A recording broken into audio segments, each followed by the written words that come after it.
From the Edge Media Studios in downtown Indianapolis, this is Indiana Issues. Here's your host, Abdul-Hakim Shabazz. Hello, and welcome to Indiana Issues, the public affairs program that goes beyond the headlines and sound bites and bringing the true stories in their entirety. I'm your host, Abdul-Hakim Shabazz, the editor and publisher of IndyPolitics.org. Well, it's been a year since COVID-19 hit the state of Indiana, so we'll talk about that today.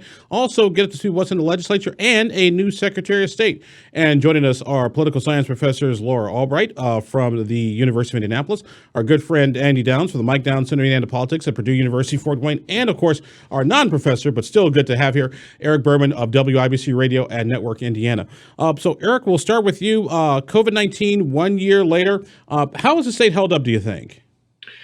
Well, a lot of us are still here and some of us aren't. I mean, there's no way around it. The human toll of this pandemic has been huge. Nearly 13,000 Hoosiers dead, more than 500,000 nationally. Lots of businesses have gone under that were in business a year ago and aren't in business now. And the one that gets overlooked a little bit, but let's not forget the long haulers, that small percentage of people who got infected, survived COVID-19, but still feel health effects today. I mean, there are effects that simply can't be undone. I think the state has weathered it about as well as any state in the country, and economically we've seemed to have rebounded reasonably well. But there are things that are just going to go into the history books in a sad way. Laura, from a political scientist perspective, how was the state of Indiana held up politically under COVID-19, do you think? Well, I think remarkably well. And particularly when you look at Indiana, some of the things that have gone through the legislature right now, there seems to be a bit of a battle between the executive branch, in particular Governor Holcomb, and the legislative branch, and questions about what the legislature should be involved in, what role the governor should play, things like that. But when you consider our state, maybe in comparison to other states, if you look at New York or Texas, that's not to say there haven't been missteps, there haven't been challenges, there haven't been trials. We've had all of those things. And yet as a state overall, I believe Indiana has fared remarkably well politically, and hopefully will continue to do so as we pass this 1 year anniversary and hopefully soon put all this behind us. Andy Downs, the Mike Downs Center for Indiana Politics. Your thoughts on how the state has handled the COVID-19 crisis? I've often pointed out to people who are thinking about running for office that if you have approval ratings in the 60s, 65%, you are pretty much untouchable in an election, but it does mean that 35% of the people don't like you. There was no right way to do this. There were going to be problems no matter what. And I think what's interesting here, and maybe what can sum up what Eric and Laura said, is that we've had people complain, but it's not come from just one direction, and it's never gotten real loud. So I think that's kind of what we've done. We're Indiana, and the middle of the road was taken, and in this instance seems to have worked out relatively well for us. But let's keep in mind, it's not over yet, and we're going to be dealing with this in terms of economic effects and political effects for many, many years to come. Eric, I thought Eddie made an interesting point about sort of the hassle, flack, complaints the governor's gotten, and also elected officials have gotten from both the left and the right. What do you make of all that? Is it just that no matter what you do, some people just won't be happy, even in a global pandemic? Well, yeah, I think that's part of it. There are people, when you start with specific to a pandemic, there are people who don't want to do anything and let it take its course. And that's going to create tension with a state health department or any public health department that's charged with doing something about that. I think, going to Andy's point, what has helped Indiana weather that without some of the disruption that we've seen in other states is a couple of things. Number one, you don't have a split legislature and governorship. You had a Republican governor and Republican House and Senate. You didn't have the same pushback that you had in, say, Michigan or Wisconsin, where you've got Republican legislatures that are at odds with a Democratic governor to begin with. And when you take a politically charged health issue, that became a flashpoint. There are plenty of Republicans who weren't happy with and aren't happy with the steps Governor Holcomb has made, but he gets a lot more slack because they wear the same jersey. You couple with that the fact that you had an election where you had by circumstance or good fortune or what have you, Governor Holcomb got to the middle lane and a wide middle lane to himself. You had a Democrat saying he wasn't doing enough. You had a Libertarian saying he was doing too much. Anytime you can position yourself in the middle like that, you're in good shape politically. The other thing, going to what Laura said, is, and I didn't even think about this until our friend Patrick Tam pointed this out in a hearing I'm sorry, not at the hearing, one of the governor's briefings last week, pointing out that what other states have done where they imposed restrictions and lifted them and then, oh no, we've got to reimpose them. Indiana's never gone backwards. There have been times when restrictions have been imposed, have been lifted less quickly than the governor at first had hoped, but there never was a point where, okay, we're moving the line back. It was always, okay, we're going to move a little bit more slowly than we have.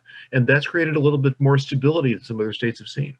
And Laura, Rick brings up an interesting point too, because I think what's been interesting is how the state of Indiana has just basically dealt, with the data, with the science. Yes, there's been, some political considerations, but for the most part, Indiana's pretty much done whatever the data sort of dictated at the time. Yeah, and that's critical. Not only have we been able to be consistent, which is hard in a pandemic, because to Eric's point, we've never gone back in terms of restrictions. And yet sometimes, of course, the numbers have changed. The data, the information, what we know out there is constantly evolving and changing, but being able to use it, and especially the role of Dr. Christina Box, being able to use the health department and letting the data guide the decisions versus just relying on the politics or the ideological preferences, right? Those little sound bites in terms of whether or not you believe it exists or how it exists. Allowing that data to guide the decisions is incredibly important. And I do think that's where our state government really should be commended, and the governor in particular, because we didn't know a whole lot about COVID-19 12 months ago. We certainly know more now, and we're always learning more every month, week, and day. But allowing the data to guide those decisions is going to be a lot more helpful in terms of progress and getting through this versus just going off of what we think or what we feel. It really needs to be what it is that we actually know. Andy, how do you think the things have worked at the county level? Because obviously the state and federal government kind of run the show, but it's the counties that do sort of the implementation of the state and federal plans. How do you think the counties have handled things so far this year? Well, one of the places where I think the governor might get some longer term criticism is actually the expectations that were placed on counties. The mask mandate, if people go back and read the actual order for the mask mandate, pretty much said, the governor said originally there's going to be an enforcement. Then he said, no, there's not going to be an enforcement. And then he said, well, it's up to the counties to enforce this. And by that, I mean, really explain to people why it's beneficial to wear a mask, which, let's face it, is not enforcement by any stretch of the imagination. And enforcement might have been a problem, but there really was a great expectation that county health departments were going to be able to convince people without an enforcement provision to do something that many people thought wasn't going to do any good. And that, I think, it was problematic for a lot of counties.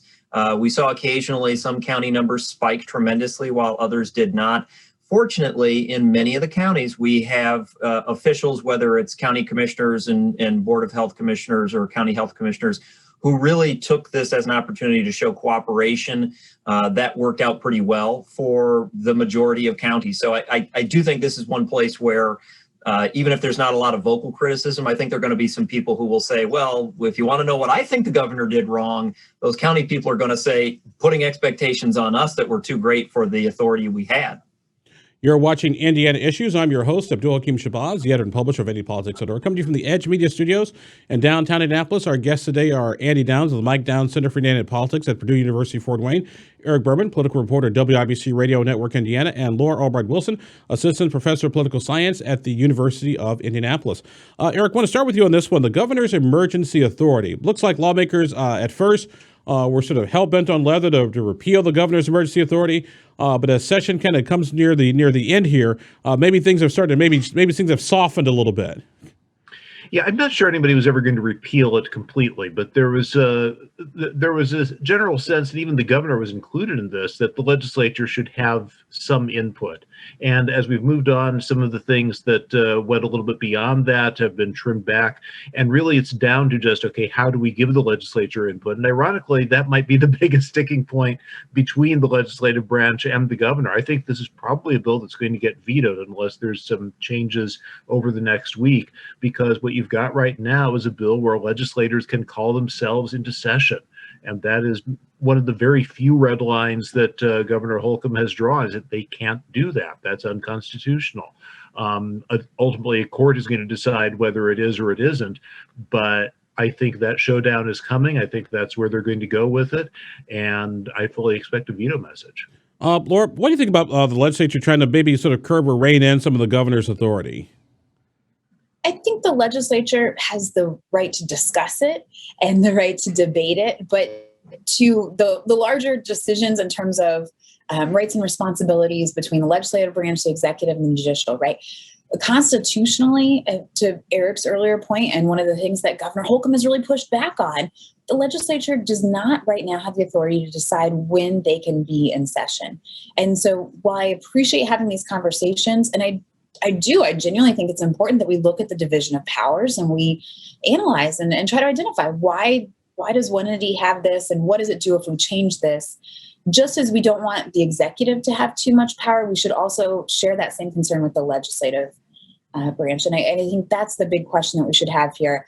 Also, is looking at rules, regulations, laws, and in this case, the state constitution, circumstances change, but the Constitution is far less pervious to that. And we want to make sure that we aren't changing the laws to accommodate one particular circumstance or scenario when we know that it could be used in the future in a different way. And it may not be the way we intended, but that won't necessarily matter. So I think we should always have, not ideologically, but a conservative approach just thematically to understanding if we're changing a rule, regulation, law, or constitution, what kind of implication this could have beyond today, beyond this moment, this session, beyond this particular pandemic and issue. Andy Downs, I actually sat down because I have no life and actually read the Indiana Constitution. And in the process of reading the Indiana Constitution one day, I noticed that special session showed up 3 times. And on Article 4, it only gave the governor the authority to call a special session. It is silent on the legislature. Is that enough to say, hey, what? It's unconstitutional. You can't do it because the Constitution does not expressly give you the authority to do so? You know, this is going to be up to the courts to decide. I think we've already decided, or we seem to be in agreement on that.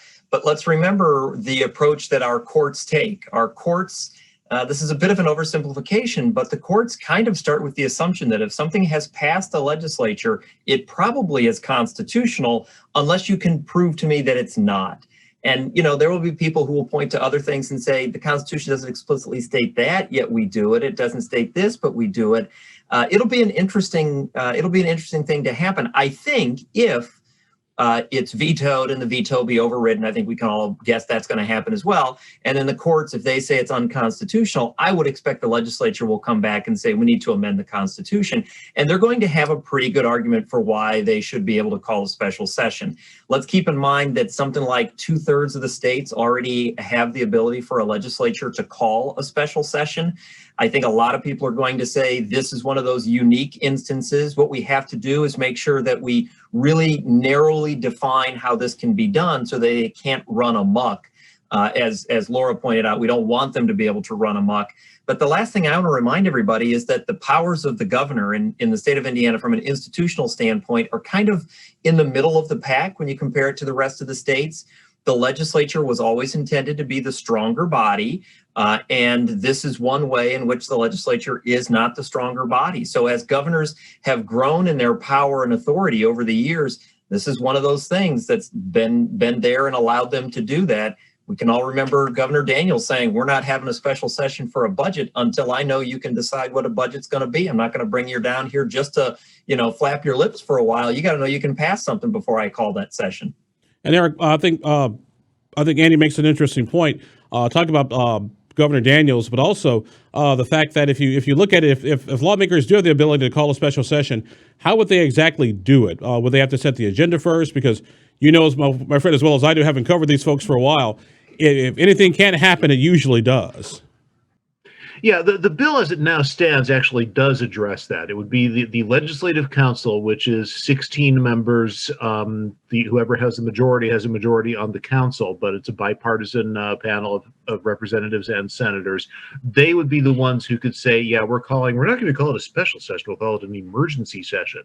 But they would be able to do that, and it would be limited to issues related to a governor's emergency declaration. So the way this is drafted, you couldn't just decide, hey, this is a good time for us to bring in legislation about, the criminal code or something. It would be limited in that respect. It wouldn't be a free-for-all. But you've still got that basic issue of, can they do that at all? If the Constitution does not expressly prohibit it, is that enough to say that they can do it? Laura, do you see this going to court? I think so.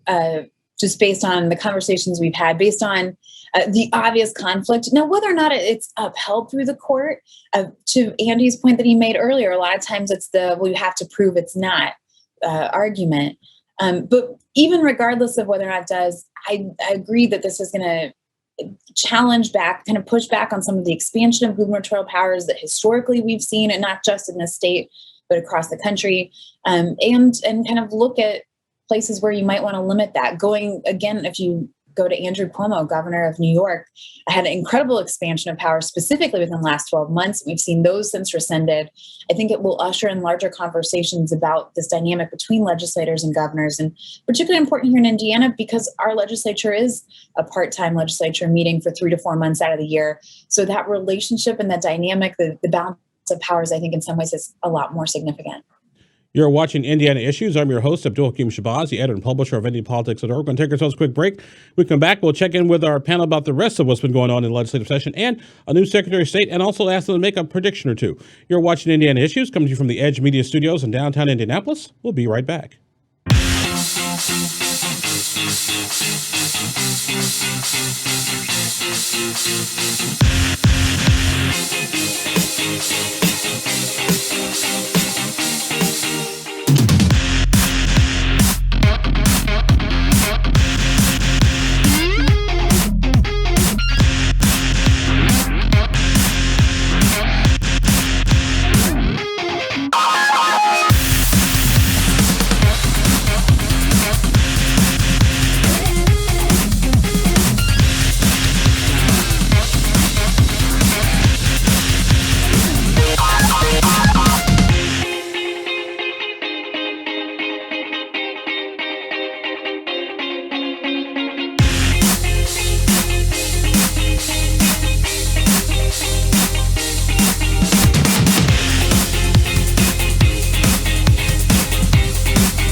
Welcome back to Indiana Issues. I'm your host, Abdul-Hakim Shabazz, the editor and publisher of IndyPolitics.org.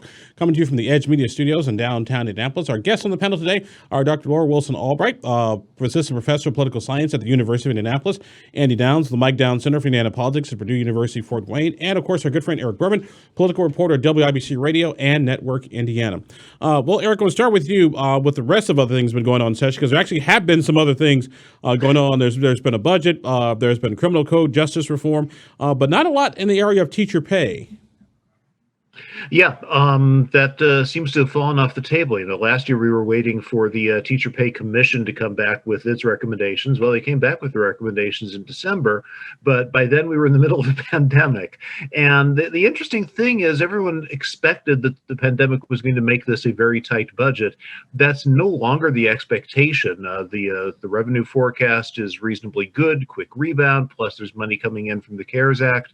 But there's not really any action taking place on that. And you wonder at this point when there will be. Now, those recommendations, I don't think, as memory serves, I don't think any of them just said, let's shovel a bunch of money into the budget. They were all, here's some things you can do around the edges to try and help. But the only one of those that's moving is this change in the pension liability, and that may not even make it into the final budget. Laura, help us out here. Why do you think teacher pay didn't quite make it into the budget, or for that matter, was a bigger priority this legislative session?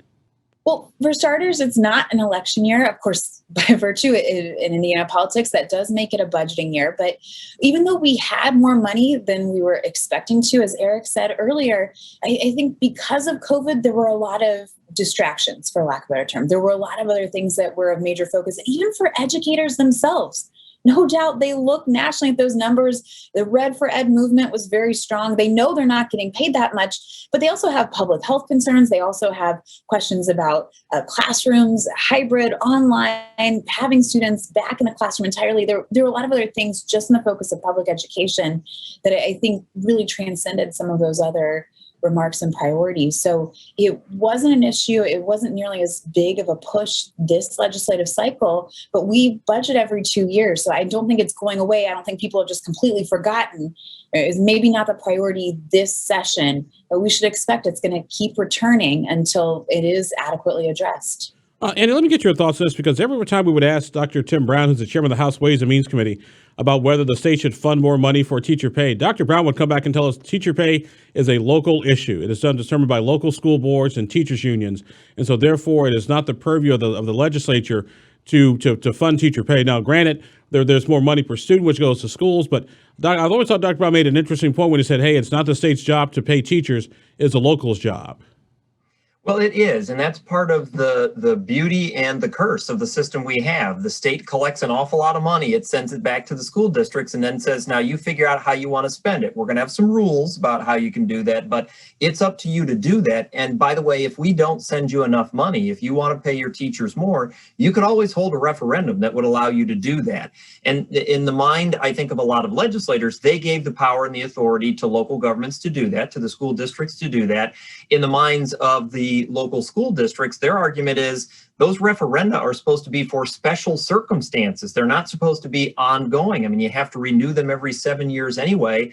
So if teachers are underpaid, that's not our problem. It's your problem in not fully funding education. So it really is looking at the issue. Both of them are accurate, but at the same time, it's not recognizing the reality of the other side. I do think that for this year, though, we heard pretty early on from legislators that because of even the threat of revenue not coming in, as Eric pointed out, it's come in much healthier than we expected, but people thought we don't know how this is going to go from this point out. How long will it take for us to get to herd immunity, et cetera, et cetera? A lot of legislators very quickly said, we don't want to put money into ongoing costs. We'll put them into one-time expenditures, and teacher pay is an ongoing cost. It's not a one-time expenditure. Eric, speaking of which, something I thought was interesting in this session were sort of two rather unique moments. One unique moment was the fact that lawmakers in both the House and the Senate unanimously passed criminal justice reform. On the flip side of that, you had some tension on the House Representatives between the Black Caucus and some members of the Republican legislature. What do those two examples tell you about the Indiana General Assembly? It tells you that it consists of 150 human beings. I mean, seriously, I'm being glib, but those are two things that are on parallel tracks that point out the good that we as human beings can do and the bad that we as human beings sometimes do. The criminal justice reform bill is kind of a textbook example of what a legislature can do when they put in the work. That's a bill with, after the George Floyd protests last year, Greg Sturwald, who used to chair the Judiciary Committee, the number 3 ranking Republican in the House, by all accounts, he's the one who went to work and talked with everybody, got all this work done over the summer, saying what needs to be in the bill, what would be a problem for you in the bill. He talked to the police groups, he talked to civil rights groups, talked to the Black Legislative Caucus, and by the time they arrived in January, that bill was basically written and had everybody's support. There was not a single dissenting voice in any of the committee testimony. There was not a single dissenting vote. That was just an example of putting in the work and coming up with a piece of legislation that everyone could agree on. And then the tension that we had with accusations of racism flying back and forth between the parties, that's what happens in a political atmosphere. And we are in a hyper-political atmosphere, not just in Indiana, but nationally. And what we've seen at the national level bleeds over into the State House. The State House has always prided itself on, we're not Washington. If you want to get a 20-minute oration from any member of the legislature, ask them to compare themselves to Congress. We do much better with that. We tend to have better relations, but the extreme tension and partisanship that you have in Washington can't help but bleed over into Indianapolis, and I think that's what we saw there. You're watching Indiana Issues. I'm your host, Abdul-Hakim, editor and publisher of IndyPolitics.org, coming to you from the Edge Media Studios in downtown Indianapolis. Laura, Holli Sullivan, state representative from the Evansville area, appointed Secretary of State replacing Connie Lawson. Holli telling us at a news conference this week that election integrity plans to be her strong point, also protecting Hoosiers from securities fraud. Your thoughts on Holli Sullivan being appointed Secretary of State? Well, I'm really excited for Holli Sullivan in this role, in part because I think she does a great job at balancing having experience in government and in particular the state legislature. So she understands the policymaking process. She understands some of the questions that go through the legislature in that way that certainly impact and involve the Secretary of State. But also she comes at it as still being relatively fresh, a new face, right? Not someone who's been around for decades and decades and decades. So she hopefully and presumably has that energy and a new perspective on things. Not surprising that election integrity would be important for her in this role. That's something we would expect to hear from a Republican. And I imagine in a lot of ways she'll carry on what her predecessor, Connie Lawson, did. But I think she has a lot of opportunity. This is an interesting moment in terms of Secretary of States across the country. The major questions that have come up in the last 10 or so years involving fraud, involving enfranchisement, involving the way that we interact and engage in elections. And this is a real moment. This is a real opportunity for her to carve her niche in this role, an opportunity for her to really make her political legacy and claim. Andy Downs, Holli Sullivan appointed Secretary of State. During the news conference, I asked her, does she mean she planned to run for the job in 2 years and some change? She said her focus right now was on the job at hand, but I would assume that she wouldn't take the job unless she was planning to maybe run for it in a couple years. Well, it's a classic answer, isn't it? Oh, I'm honored to get the nomination. If nominated, I will run. If elected, I will serve. I mean, that's just a classic answer. So kudos to her for that. I think it's fairly safe to say that you don't take a position like this unless you're interested in seeking it again. Every now and then there's somebody who might, but I think there are several factors that say no. She's getting ready to run for Secretary of State in 2 years, and more power to her for that. Connie Lawson went through a similar sort of arrangement to get into office, so this is not something that's new or unique to us. I want to point out that one of the things I find interesting is that she mentioned securities fraud. When people think Secretaries of State, as Laura pointed out, right now everybody just thinks, oh, election law, election law, election law. No, there's a whole big bunch of other stuff that person does. And so I think she was really smart to bring up those other roles, those other functions, so that people remember it's not just election stuff. And I think she is going to have some difficulty, maybe not her personally, but the legislature. There were a lot of Republicans voters who liked being able to vote early. And so if we start to skinny down the number of days available for that, there might be some legislators who run into a little difficulty, or a chief election administrator might run into some difficulties. We'll have to wait and see.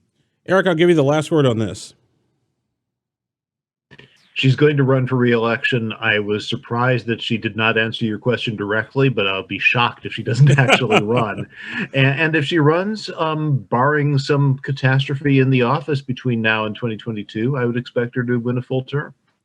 All right. Well, we're at the end of our program where we do our predictions and prognostications, where we ask our panel to make a prediction or maybe tell us something they're paying attention to in the political ether that we should be looking for. Andy Downs, we'll start with you. For me, I actually think that people need to be wondering what the new normal is going to be. A lot of people think we're going back to some exact replication of what we have. But I think a lot of mayors and commissioners and other elected officials see new ways of doing things, and they're going to keep doing them because they were able to get them done under this normal. So I think the real question is, what's the new normal, and how avant-garde might that new normal be? Laura Albright Wilson? Well, I was going to say what Andy said, but since he's already said that, let me go with this. We're coming down to the end of legislative session. On one hand, I want to say it's winding down. On the other hand, that sounds far too passive, right? It is steamrolling within just a couple weeks of what we would expect for the session to end for a budgeting year. And there's some things that are still undecided. There's some still fairly hot topics. There's even the question of civility amongst legislators. And to Eric's point earlier, they are human, but that doesn't mean we can't improve. So I think watching this, particularly as it unfolds, I think there are going to be some surprises for us, and I'm really excited to see what comes out of this legislative session specifically. Now, Mr. Berman, I'll give you the last word. One line in a national story caught my eye. Now that President Biden has filled his cabinet, now he's got ambassadorships to fill, and one name that was mentioned just in passing, Joe Donnelly. Be very curious to see if Joe Donnelly ends up with an overseas posting, as a guy who held the House seat that he later held, Tim Romer, did in India. We'll see if Joe Donnelly follows suit. Ambassador Ireland. I'm just throwing that out there. That might be the first one to leap to mind. All right. Well, our guests today have been Eric Berman, political reporter, 93 WIBC, Laura Albright Wilson, assistant professor of political science at the University of Indianapolis, and Andy Downs of the Mike Downs Center for Indiana Politics. I'm Abdul-Hakim Shabazz, the editor and publisher of IndianaPolitics.org. Thanks for joining us, and we'll talk to you next time on Indiana Issues.